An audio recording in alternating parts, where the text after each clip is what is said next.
Okay, you're still listening to me, Martin Tracey, on the Chartering Martin Show here on Ultimate 80s Radio, and I still have with me my special guest, Nasha from Frankie Goes to Hollywood, but a man of many talents. And this is something I'm sure not a lot of people know about you, Nasha, but you're actually a professional celebrant, and you conduct weddings and funerals, as far as I Yes, understand. Wow. yeah.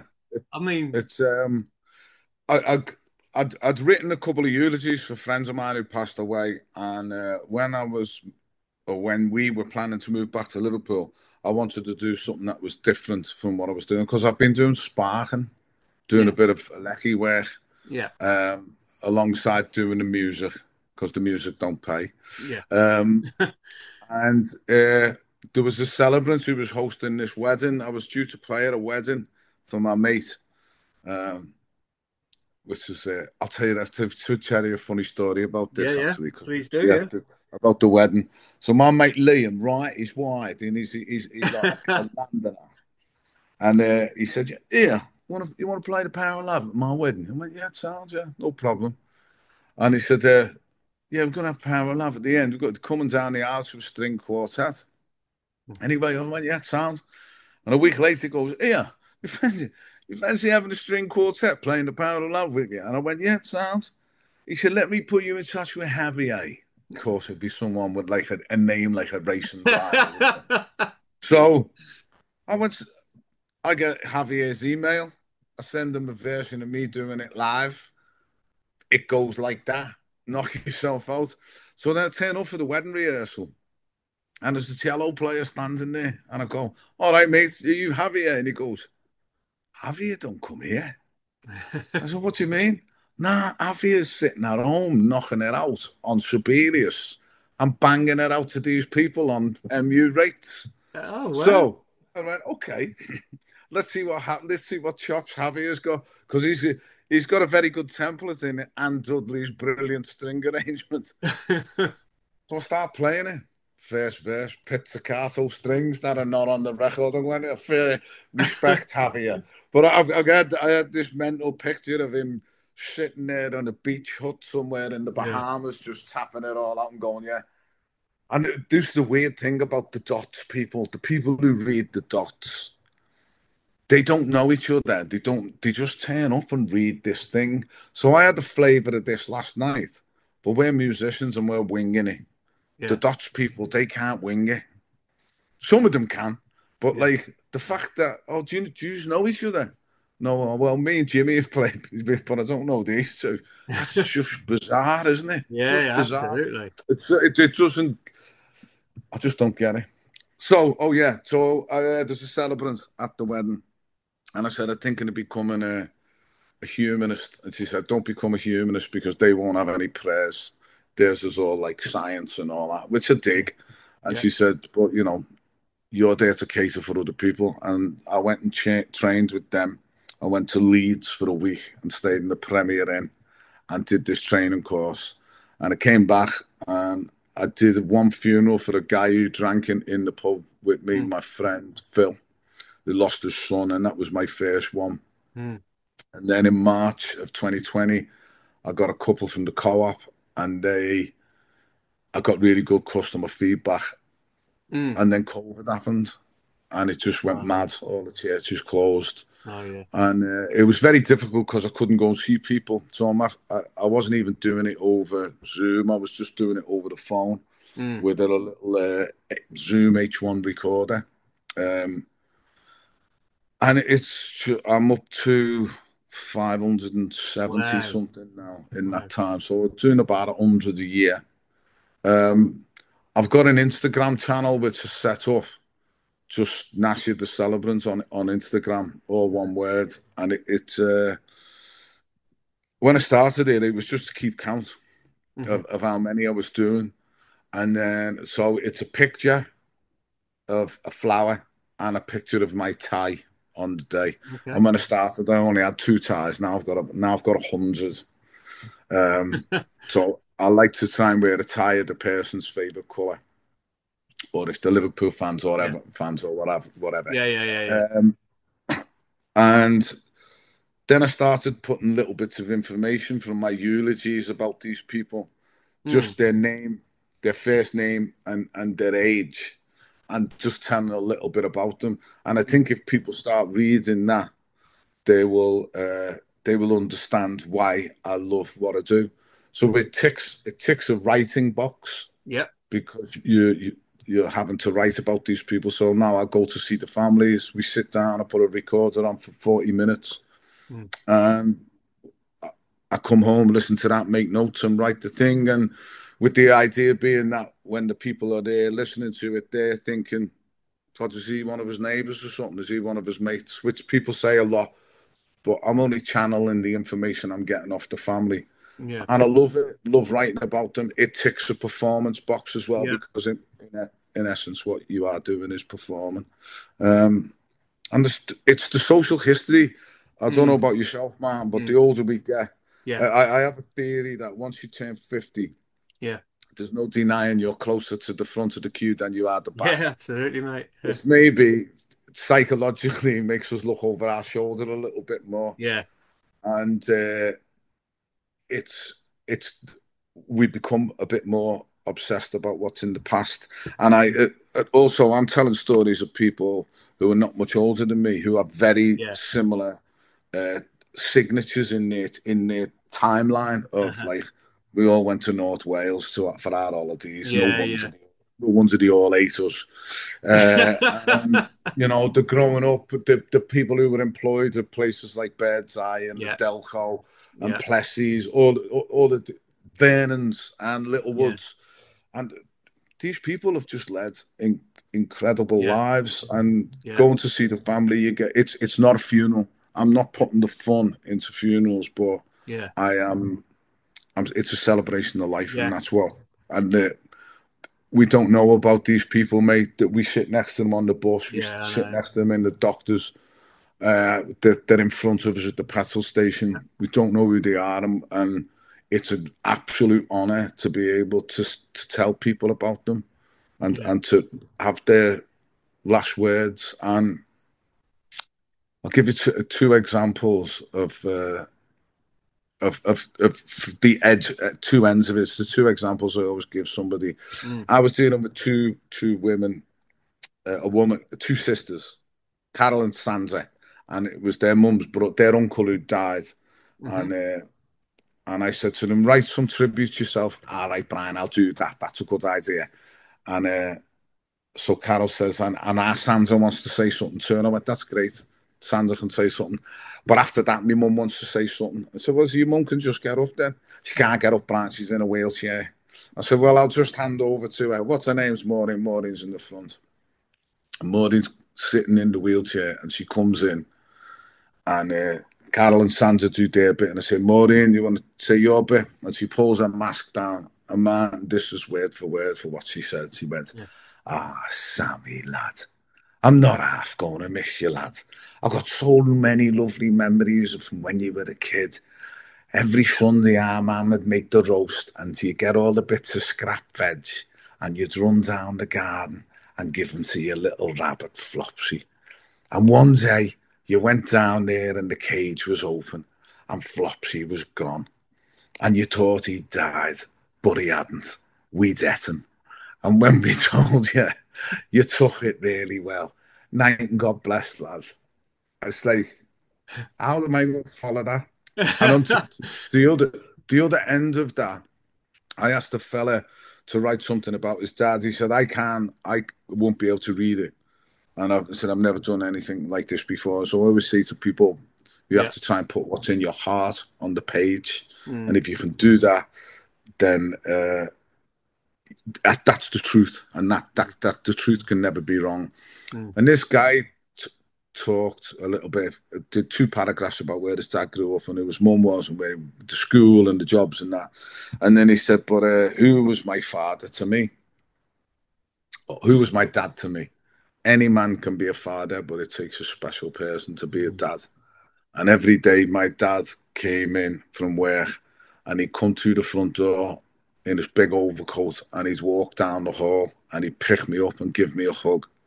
And he smelt like a man who'd done a day's work.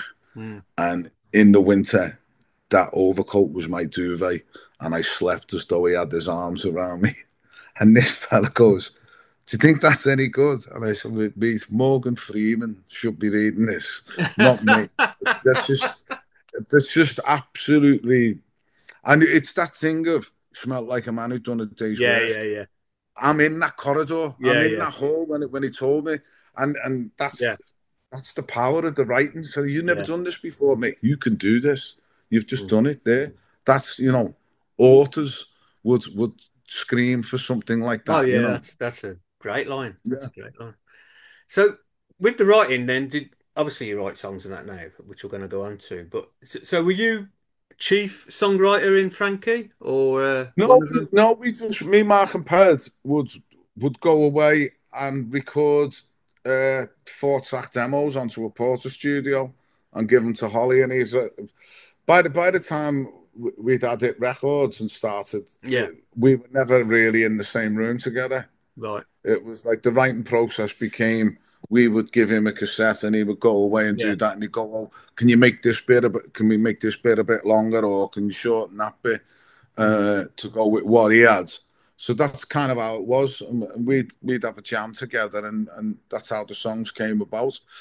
But no, I often say to people that in the Trevor Horn mushroom cloud that covers Frankie, Mm. it tends to get forgotten. Mm. And I wouldn't say this about myself because, in terms of my musicianship, I was not on the same level as Mark and Ped, but they were an outstanding rhythm section. And Yeah. to be constantly reminded, like, "Oh, you didn't play on that wasn't you," and they're going like, "Mate, these will melt your face." Anyone who came to see Frankie play live got their faces melted. They were Yeah. big shows, and we were a Yeah. really good live band. Yeah. And in for this box set thing, Mark actually submitted 3 recordings that he had from the cells, which of Two Tribes, Lover's Got a Gun, and Disneyland. Mm. And you can hear it; it's there. It's Yeah. it's 100 mile an hour. Yeah. But it just wasn't included on this release. I'd really like it to see the light of day because I think Frankie fans would absolutely love it. Yeah. But maybe some point in the future, might Yeah. have to leak it. Well, yeah, well, yeah, it's been done before. I mean, yeah, we'd all love to hear that. Absolutely. So, yeah, I mean, the celebrant weddings, funeral stuff. That I mean, that was just fascinating, brilliant, and it must be really rewarding for you as well. It's great. Yeah, You know what, mate? It's like I've got a job. yeah, It's a proper job. It's self-employment, but it's a job, and yeah, um, I haven't. It comes and it goes. Like in August and September, I only did 2 funerals in each of those months. yeah, Two in August, 2 in September, and then I went away. And then when I came back, I had 9 in 10 days. So you never know what's going to happen. And no, the majority of the work I do is for the co-op. But now, because I've been doing it for 5 years, people will go to a different funeral director and go, yeah, "Oh, I've seen this fella. He did me nan's funeral, or he did me mate's nan's funeral. Oh, can you get him?" yeah, So just before I come to you, I just had to speak to somebody, turn one down because I'm going to be away when they wanted me. But all right, so to get that kind of work through the words of mouth is great. yeah, But all of the people who I work with, the people who were in the front, who with the hearses, and the people mm, who were dealing with that and the flowers and the coffins, and the people who work in the offices at the co-op are just outstanding. mm, And I feel like part of a team. And when I started doing it, it was like they were going, "Do you want to do another one?" And yeah, you can say no. If it's too much, yeah, you can say no yeah, because I put my heart and soul into it. yeah, yeah, And I know there are other celebrants out there who are doing 3 a day, 5 days a yeah, week, and they can't be doing the same amount of work uh-huh, that I'm doing because they're just not physically enough hours in the day. yeah, yeah, And one of the girls was saying, "You can say no, you can say no," and I went, "No, I'm in the team now. You mm, can't say no." So I'm not saying no if you want me to turn up and do it. And I'm good at it. I get mm, complimented on it, and it's initially the greatest thing is to be able to go to somebody's house. I think if we're lucky, we only ever have to do one funeral in our life, and that'd be our surviving parent. Yeah. Uh, Yeah. so I know that people who are, a lot of people who are having to deal with this are dealing with this for the very first time. And I know that from going in, visiting their homes, that from the minute I walk in the door by the time I've left, they're going to Mm, feel so much better mm, about what's going to happen, because what's going to happen is what you want to happen. We're going to yeah. discuss it, and I'm going to guide you, but I'm going to give you ideas. And yeah, it's it's.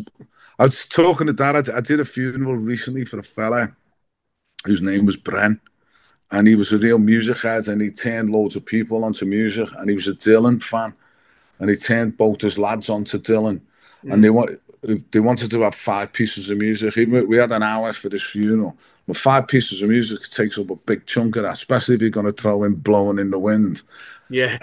by Dylan, which means also you'd have to have suffer Dylan's insufferable harmonica playing. Um, so I said to the guy, the the deceased wife, I said, look, why don't we just have the lyrics to "Blowing in the Wind" and one of your lads can get up and Mm, say it? mm, And she went, okay, I'll ask them. And I said, and if they don't want to do it, I'll do it. mm, And get the audio, get the congregation to sing the choruses back to them, because everybody knows the words to "Blowing in the Wind." yeah. And the night before, I hadn't heard anything about it. So I said to her, what do you want to do about this? And she said, yeah, do it. And what had happened is she'd spoken to her sister-in-law, and she wasn't sure about it. And her sister-in-law said, if he thinks it's a good idea, you should do it. Uh, and she went, yeah, go on, do it. So and I said to the congregation, said, I've never done this before, so you better not leave me hanging, or I'll have you in a headlock afterwards. I said, I'm going to read these verses, a couple of verses to "Blowing in the Wind," and then we're going to sing "The Answer, My Bren," because that was his name, is "Blowing in Right. the Wind." The answer is "Blowing in the Wind." And they all did it. And that was going the extra mile for me. But it's also Yeah. them putting the trust in me to go that extra mile, Absolutely. and to do something that's special and personal. And that's what they're all about. They're all about being special and Mm, personal, and making suggestions, like people who served in the army. Get someone from the regiment, come play the last post. And they mm, will do that. There yeah. are people who are out there through the Yeah. Legion. They are diminishing in number. Mm, If a golfer's died, he played with a bunch of mates. yeah. That's everyone at the what you call it, outside the creme with the putters Mm, above the coffin as the coffin gets carried in. Just nice little touches like yeah. that. And yeah, I'm here to cater for them. But yeah, if anybody wants to read about some of the stories, I do try to fill my Instagram characters now. Yeah. Sometimes I have too much, but they're great stories. And I say I don't follow anyone back Yeah. unless they're in. It's like it's a funeral thing. This Yeah. Instagram, because I've got one for myself and my own Right. things. But yeah, if you're interested in hearing and reading a bit about the social history, it's at Nash at the Celebrant, and get involved. Yeah, that's I mean that's just brilliant. It's great you capturing that social history because there will be it's been passed and you're capturing it and if we can still access it and all them lives that you've talked about, that's passing on to other generations. I mean, and Yeah. that's priceless But as well. Priceless, man. the other thing as well, Martin. Yeah. Being a big Beatles fan, Yeah. loads of these people spent their courtship watching the Beatles. Yeah. They were in the eye of the storm when they were in their teens doing this thing. And I Um, did a funeral for a guy called Bob, who was a docker, who worked for 40 years on the dock, and his nickname was Flippin' Bob because he never swore. oh, And right. uh, Yeah. and he loved his job, and he cried his eyes out the day the docks closed. And I said to his missus, I said, where did you go for your first date? And she went, oh, we went to Cavan. The Beatles were on, of course. So this is pre-Amber. This would be post-Amberg. I think about, yeah. Okay. And she said, I always remember Bob turning around to me, said, like, because Lennon McCartney had a reputation for arsing about on stage and laughing and joking. Yeah. And she said, I said, always remember Bob saying to me, if those two stop messing about, they might get to him. Brilliant. Oh, But brilliant. loads of them have seen the Beatles. And like, and we're not talking about once or twice. We're talking 20, 30, 40 times. And Yeah. all of those Merseybeat bands, because they all kind of played in the same places, the Yeah. Lidl and Town Hall, the Otto Park Ballroom. And these places all still exist. The Town Hall's are doctors now. But the Otto Park Ballroom's still there. And the amount of romances that started in these places. Yeah. Where, Yeah. like, yeah, where did you meet? Oh, the Grafton, or the Locarno, which is on the edge Yeah. of town, the Yeah. Olympia now. Yeah. Yeah, sprung dance floor. Fantastic. Oh, that's just brilliant. Right then, we're sadly getting to the end. I mean, I could talk to you all night. Brian, you're so fascinating. But I've got, with my research, you've done some acting roles, is that correct? Done some, No, I did one acting role oh, one for, acting role. yeah, I one can for a see you guy in called films, Mike. like in like a Guy Ritchie movie or something, you know. I can see you doing that. No, no, no. No, if it's, I put it down. I put it on me Twitter profile for a laugh because Oh, there was a guy called Mike Forshaw who did a short film called Saturday yeah. about Hillsborough Oh, okay. and his memories of the day. It's out there. You can find it Okay. if you Google Saturday Okay. Hillsborough short. You'll find it.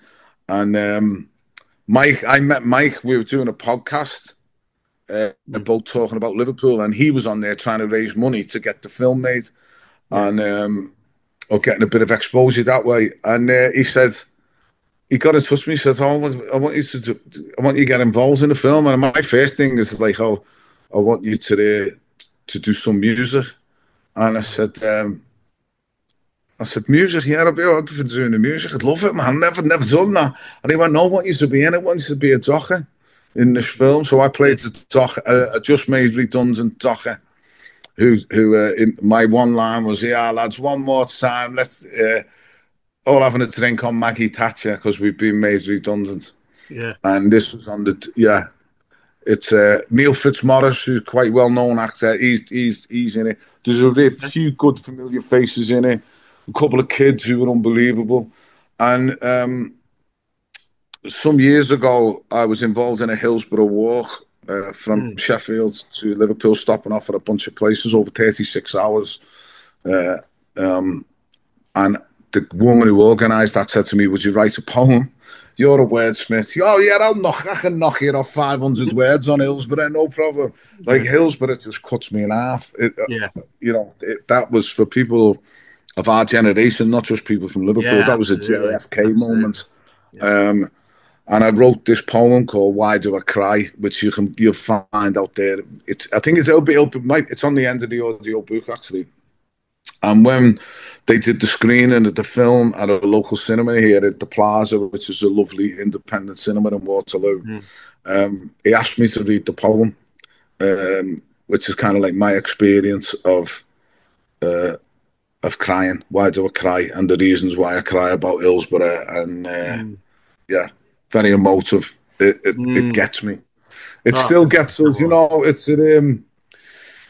It's Yeah. not a tragedy that belongs to Liverpool Football Club. It's a tragedy that belongs to the city of Absolutely. Liverpool, and Absolutely. we all carry it.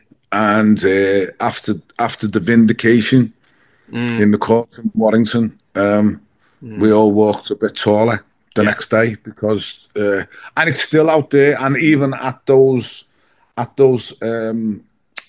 when the court hearings were going on, the police, even now when it's been discredited so many times, are still trying to push the narrative of the drunken fans. Mm, And it's when I do tours of Liverpool just for friends. Not I do a music tour, yeah.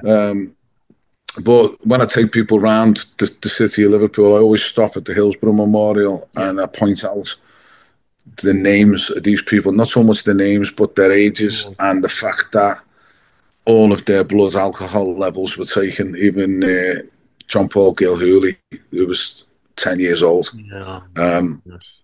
and still, Should be.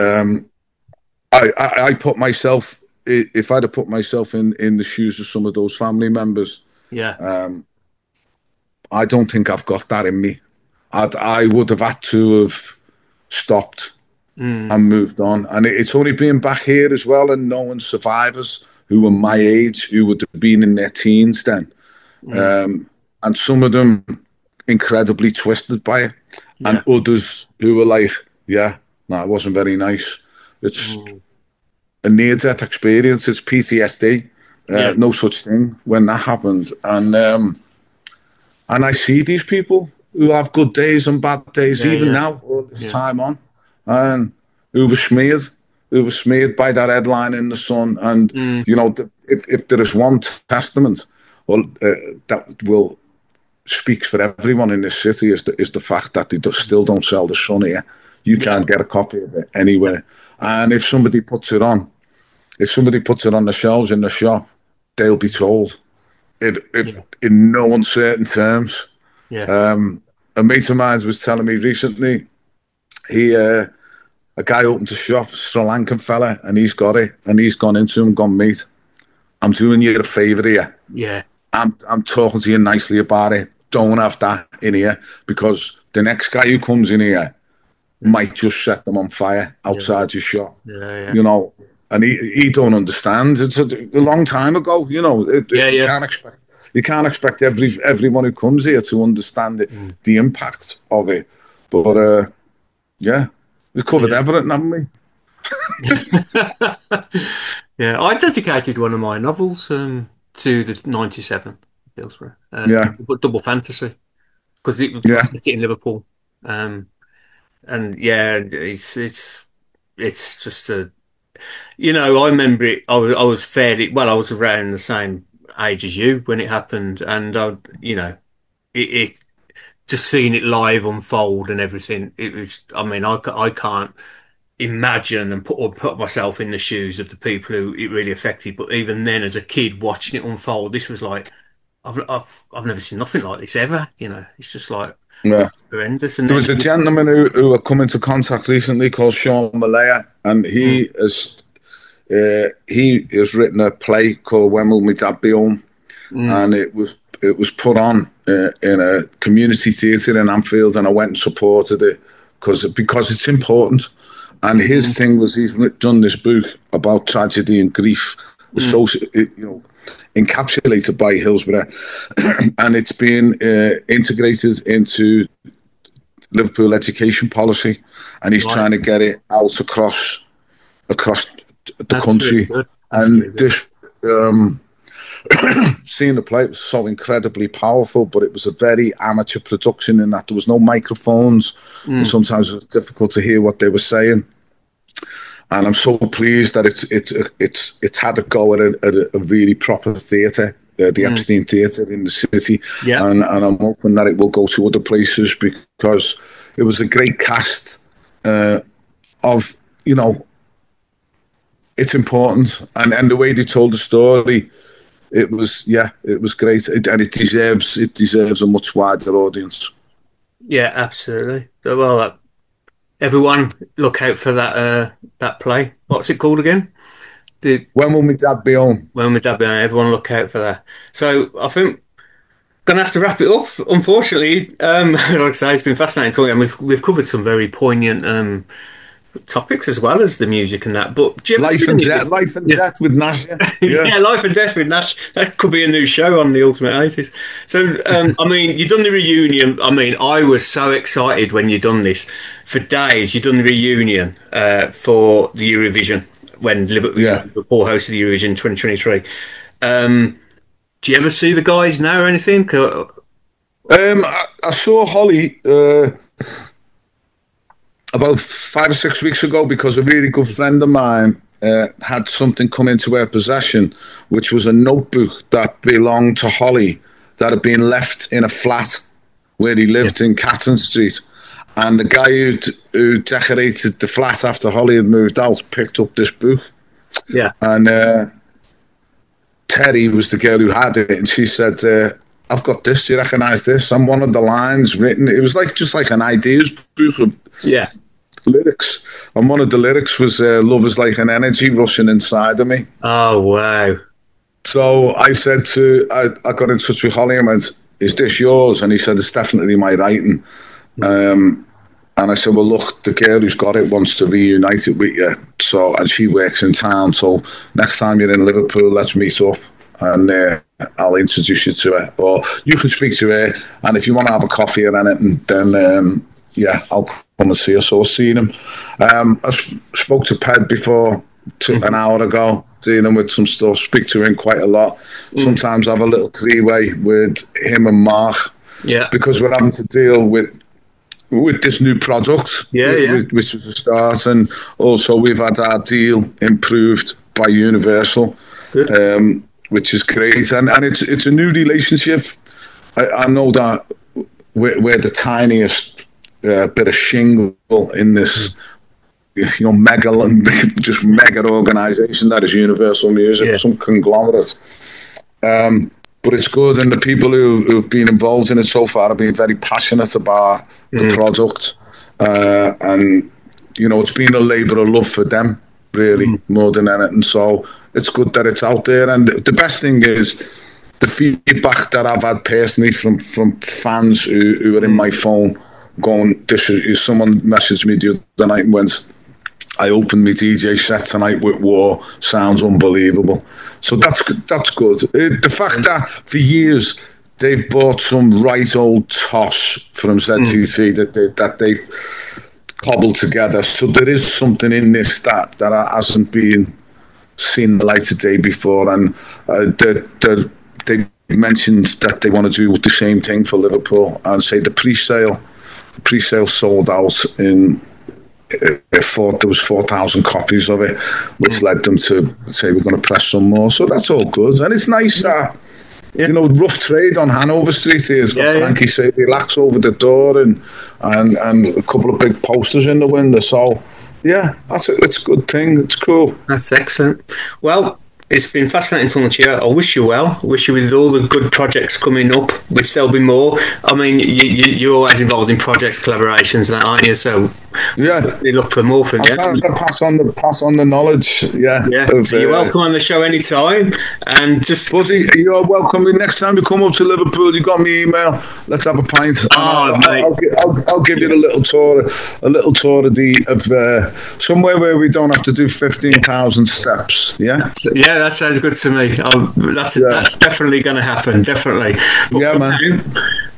Nasha, thank you very much for your time. You're welcome. Nice to speak to you, bud. Nice one. Mate. Cheers.